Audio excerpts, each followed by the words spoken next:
Olá, bom dia! Hoje é dia 12 de julho de 2025, sábado. Louvado seja o nome do Senhor por esse dia de vida que Ele nos concede, Ele nos permitiu.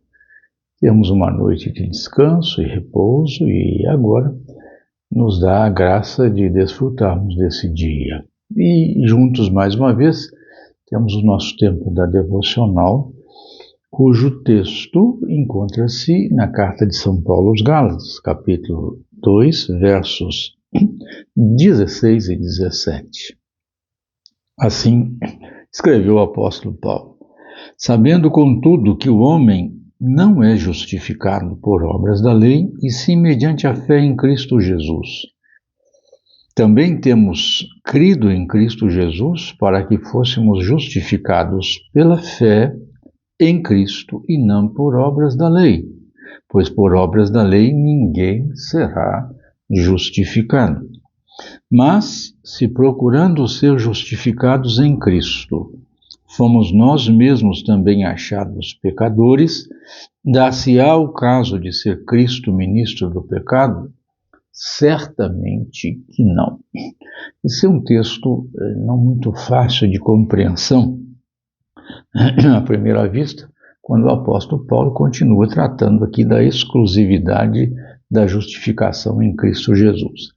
Ele falou da seletividade dos sujeitos da justificação, que são apenas os que creem em Cristo e na sua obra redentora, a singularidade do agente da justificação, que é Cristo, exclusivamente o Senhor Jesus, unicamente o Senhor Jesus, mais ninguém ou coisa alguma, e a unicidade do instrumento de justificação, que é justamente a fé. O único processo, portanto, para a justificação é a fé na pessoa de Cristo, gerando assim a nossa declaração de sermos justificados. E agora Paulo, nesse verso de número 17, sobretudo, ele vai falar da efetividade da justificação, ou seja, ela é eficaz e eficiente, por isso ela é efetiva. Significa a efetividade que ela não pode deixar de realizar aquilo para o que ela foi destinada, estabelecida, proposta e realizada. Ou seja, a justificação realiza exatamente aquilo que Deus propôs para ela na pessoa de Cristo. Então, se Deus propôs a minha justificação mediante a obra de Cristo Jesus, isto acontecerá, certa e seguramente, e não poderá acontecer. E também, se ele não determinou que ela seja efetiva em relação a alguém, isso também não vai ocorrer. Então aqui Paulo deixa claro que o efeito da justificação, além da declaração forense de que diante de Deus, no tribunal de Deus, nós somos justificados, ou seja, não somos declarados inocentes não, porque nós somos culpados pelo nosso pecado. Deus jamais nos declarará inocentes. Ao contrário, Ele vai dizer que nós somos realmente culpados.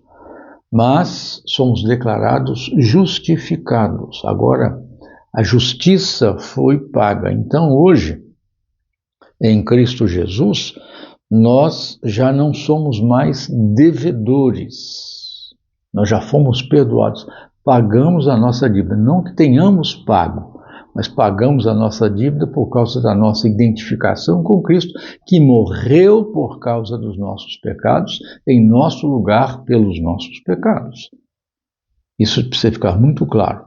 E como efeito desta realidade declaratória de que somos justificados e efetivamente perdoados em Cristo, porque os nossos pecados foram pagos pelo que haviam gerado de dívida com Deus, nós agora somos levados à possibilidade de um processo de retidão.